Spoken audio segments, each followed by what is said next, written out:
दोस्तों कल के मुकाबले में जो 7 विकेट से हार का सामना करना पड़ा है वो सिर्फ एक हार नहीं है बल्कि एक बहुत बड़ी वार्निंग है टीम इंडिया के लिए, क्योंकि अब फाइनल जो मुकाबला है वो 18 जनवरी को इंदौर में खेला जाना है। और इंदौर का मुकाबला तो आप जानते होंगे किस तरीके का होगा, क्योंकि ये मैदान बहुत ही छोटा मैदान है जहां पर वीरेंद्र सहवाग ऑलरेडी वेस्टइंडीज के खिलाफ 219 रन मार चुके हैं। इस मैदान में जब फाइनल मुकाबला होगा, ये जो महामुकाबला होगा, इसमें भारत के कप्तानी की टेस्टिंग होगी, बॉलिंग की टेस्टिंग होगी, कंसिस्टेंसी की भी टेस्टिंग होने वाली है, क्योंकि ये मुकाबला अपने आप में बहुत बड़ी कहानी बयां करेगा। गलती से अगर इस मुकाबले को हम हार गए तो भाई सवाल बहुत ही ज्यादा खड़े हो जाएंगे कि सवाल तो इस मुकाबले पर भी है, क्योंकि जिस तरीके से भारत ने पहले बैटिंग करते 284 रन बनाए, एक तरफ जिस तरीके से टीम इंडिया का परफॉर्म आप देख रहे हैं इंडिया के अंदर, तो आप इस बात को लेकर संतुष्ट थे कि यार 284 भी हम डिफेंड कर जाएंगे, लेकिन ऐसा हुआ नहीं। जिस तरीके से हमारी बॉलिंग हुई, जिस तरीके से हमारी फील्डिंग हुई, जिस तरीके से हमने कैच को छोड़ा और जिस अंदाज में डेरी मिचेल ने वो पारी खेली 131 रनों की, उसने सबको चौंका दिया। हालांकि उससे पहले केएल राहुल की एक संकट मोचन वाली पारी आई और शतक आया, और नंबर 5 पर उस बंदे ने बताया कि भाई 60 के एवरेज से और 100 के स्ट्राइक रेट से जिस तरीके से वो रन मार रहा है, नंबर 5 बेस्ट पोजीशन है।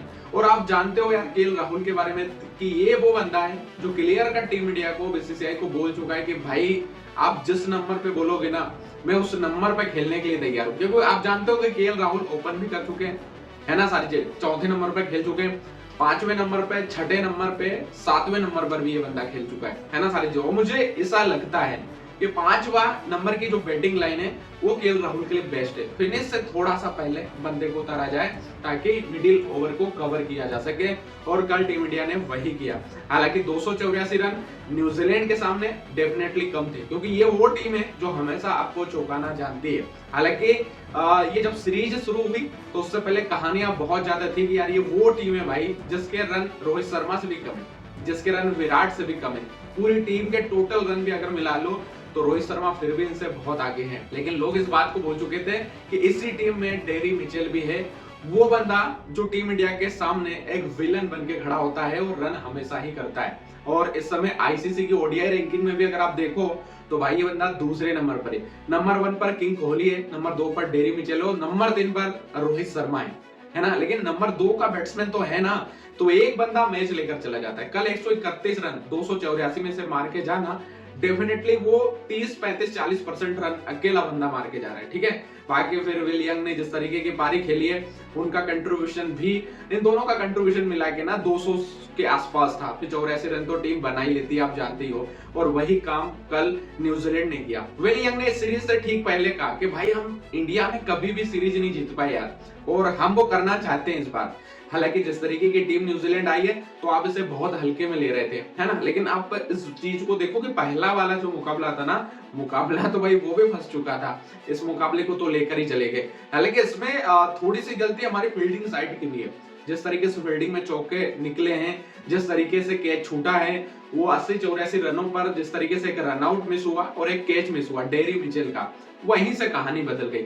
अगर वो कैच होता तो डेफिनेटली इंडिया और बेहतर प्रदर्शन कर पाता और शायद वो जीत हमारे पास हो जाती, बट इस बार जीत न्यूजीलैंड के पास है।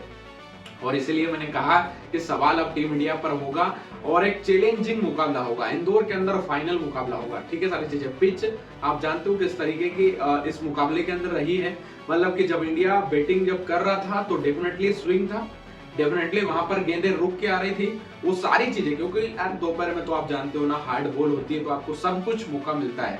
लेकिन जब आप नाइट में गेंदबाजी कर रहे हो, जब रात में आप गेंदबाजी कर रहे हो, तो फिर आप जानते हो कि भाई स्पिनर्स को उतनी ज्यादा मदद तो नहीं मिलना, और मिली भी नहीं ना, क्योंकि आप देखो न्यूजीलैंड के सारे स्पिनर्स, चाहे ग्लेन फिलिप्स हो, चाहे फिर न्यूजीलैंड के कप्तान ब्रेसवेल हो, चाहे फिर 2 और नए, एक क्लार्क है जिसने 3 विकेट लिए, विराट का विकेट लिया, रोहित का विकेट लिया, अय्यर का विकेट लिया, 3 इंपोर्टेंट विकेट लेकर वो बंदा गया, विराट को बोल्ड भी मारा, है ना, सारी चीजें। तो उनको वहां दोपहर में तो वो सारा बेनिफिट मिल रहा था, बट जैसे ही रात हुई भारत की बॉलिंग में वो सब कुछ नहीं मिला। और एक नुकसान भी है कि भारतीय टीम ना पूरी तरीके से कुलदीप यादव पर डिपेंड है।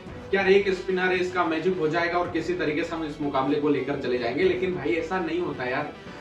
आप अगर एक स्पिनर्स पे अगर डिपेंड हो जाओगे तो फिर सब कुछ खत्म, क्योंकि रविंद्र जडेजा का उस तरीके से परफॉर्म नहीं है भाई। रविंद्र जडेजा ना तो आप बैटिंग में नजर आ रहे हैं, ना आपको बॉलिंग में नजर आ रहे हैं। जिस तरीके का वो इफेक्ट हमेशा टीम इंडिया के लिए डालते हैं वो चीजें अब डेफिनेटली नजर नहीं आ रही हैं। तो जड्डू के तरफ से वो कंट्रीब्यूशन ना होना भी एक टीम के लिए हार का बड़ा कारण है। बट अगर आप देखो डेरी मिचेल का लास्ट 4 इनिंग में अगर आप देखो टीम इंडिया के खिलाफ, तो भाई 130, 134, 84 और फिर 131, इसलिए लास्ट 4 इनिंग है इंडिया के खिलाफ। तो ये इंडिया के लिए जरूर विलन बन के आया है सामने। बट जो भी चीजों मुकाबला तो अब हो चुका है, क्योंकि भाई कृष्णा भी नहीं चले है ना, सारी चीजें, तो वो थोड़ी सी प्रॉब्लम जरूर हुई है। नीतीश कुमार रेड्डी से क्या कराना चाहती है टीम इंडिया वो कुछ समझ में नहीं आ रहा है। अर्शदीप सिंह से मैं बात करना चाहता हूँ, अर्शदीप सिंह पर, कि अर्शदीप सिंह को कहां गायब करके रख दिया भाई। ये बंदा मैच विनर है, T20 में जसप्रीत बुमराह से ज्यादा रन है, तगड़ी बॉलिंग करता है, यंग है भाई, उसको तो यार रिलैक्स चाहिए ही नहीं, वो तो खेलने के लिए, वो तो खेलना चाहता है। लेकिन हर्षित राणा को तीनों फॉर्मेट का आपने बॉलर बना दिया, हर जगह उसे मौका दे रहे हो। हर्षदीप सिंह को बिठा के क्यों रखा है? एक सवाल गौतम गंभीर और टीम इंडिया से जरूर रहेगा। बट भाई अगर इस फाइनल मुकाबले को अगर टच एंड गो करना है, ठीक है, सारी चीजें, तो फिर अर्शदीप सिंह को टीम इंडिया को खिलाना पड़ेगा, वरना इंदौर वाले मुकाबले में कुछ भी हो सकता है। आप जानते हो भाई मैदान बहुत छोटा है ना, सारी चीजें। और अगर चेस करने का मौका न्यूजीलैंड को फिर से मिला तो फिर आप फिर से चौंक जाओगे, क्योंकि ग्लेन फिलिप्स को आप जानते हो, तगड़ा finisher, dairy Mitchell in form batsman है, ठीक है। डेविड कॉनवे कभी भी रन मार सकता है, निकोलस रन मार सकता है, विल यंग रन मार सकता है, ब्रेसवेल नीचे फिनिश कर सकता है, अभी तो उसकी बैटिंग भी नहीं आई है। तो ये टीम डेफिनेटली बड़ा कर सकती है ना, सारी चीजें। तो इंदौर वाले मुकाबले में आप तो यही बोलूंगा कि भाई भारत को चेस करने का मौका मिले, क्योंकि हमें सीरीज जीतना है। अगर इस मुकाबले को हारे तो सवाल कई सारे होंगे। वैसे आपको क्या लगता है इंदौर के मुकाबले में क्या कुछ होने वाला है, मुझे कमेंट में जरूर बताना। जय हिंद, जय भारत।